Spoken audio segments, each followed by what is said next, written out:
Speakeasy Studios. Speak and be heard. Have you ever walked into a house or building and wonder how it was designed? Or look at your own home and wonder how you can improve it? My name is Kathleen Garrido with KGI Interior Design. This podcast is for experienced designers, those new to the industry, and people that just want to improve their own homes. We will discuss tips and insights for all of your design needs.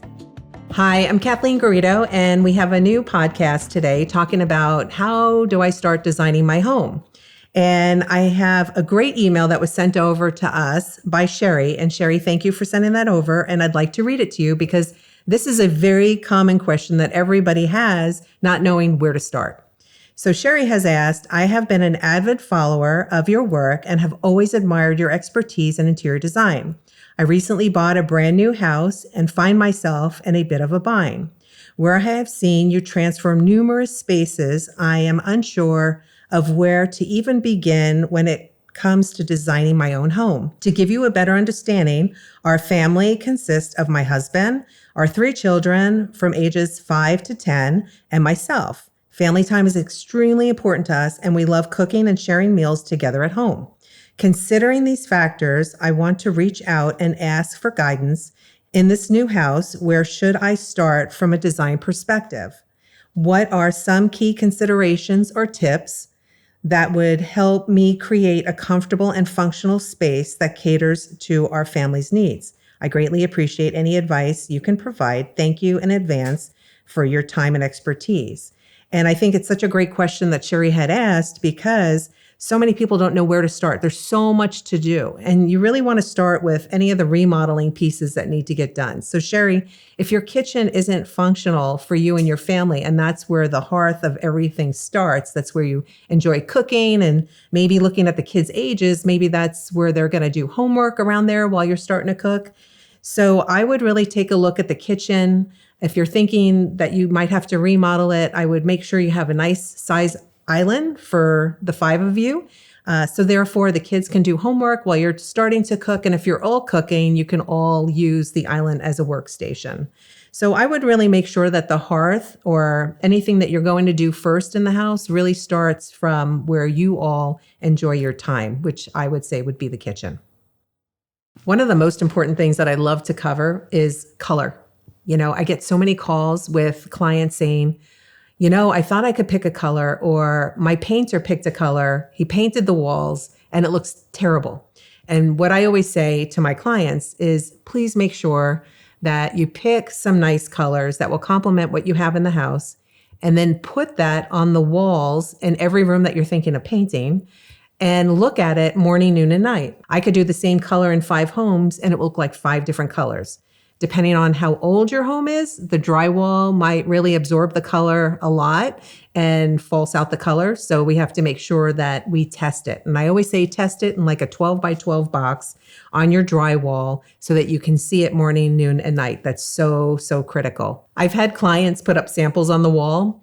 And I had this one, it was hysterical, in Laguna Niguel in California. And she took 40 colors and she did a little stroke next to each one.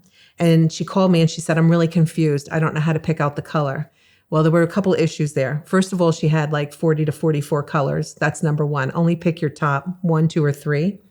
And never put colors next to each other when you're sampling them, because your darker color might false out your lighter and your lighter might false out your darker, which means the true value of that color is not going to look great. So you really have to make sure you take the colors and you put them in different areas of the wall. That's so important. You don't necessarily have to do the same color in every single room.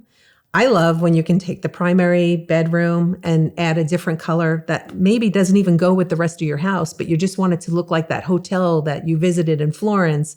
And it just reminds you of Florence and it makes you feel relaxed and peaceful. You could always do a different color in each space. And I know for like the children or teenagers or young youths, they like different colors. They like more of the hipper colors, and you can do different colors in each space. But again, I would make sure you test them out because You want to make sure you have the right color before you spend all that money on paint and having somebody put the paint up on the walls. Another thing I've been doing a lot of instead of paint colors is wallpaper.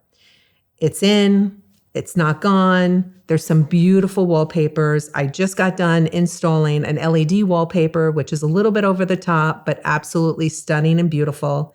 There are textures in wallpaper where it might look like some linen or it might look like a fabric. There's some bold prints out there that are really cool. We just got done doing a room with giant peonies that were 9 feet tall. They look gorgeous. Stay tuned to that because we're going to have that filmed in about a month or so. And I just think wallpaper, you don't have to wallpaper all 4 walls. You can just wallpaper an accent wall instead of doing an accent color.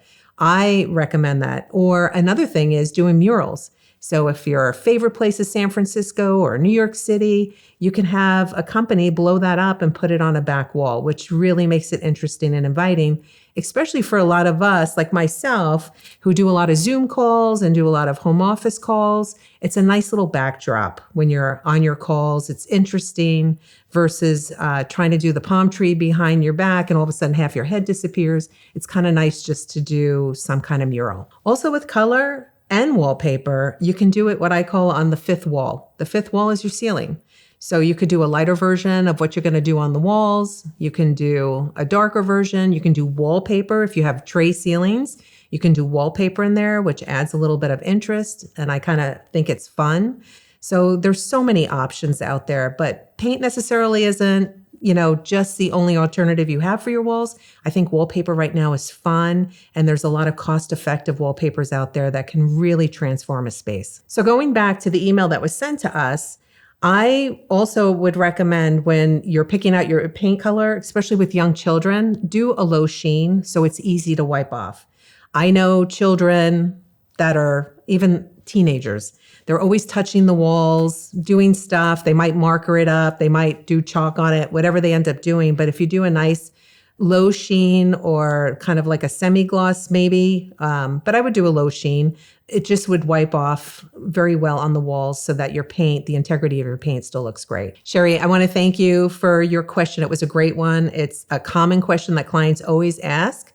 And whether you have a new home, an existing home, things that you were thinking about doing, that's going to be covered in our next few podcasts. I want to thank all of you for being on our podcast. I look forward to the next one. Again, if you can share any feedback with us or maybe things that you want to hear, that would be great. Until next time, have a great day.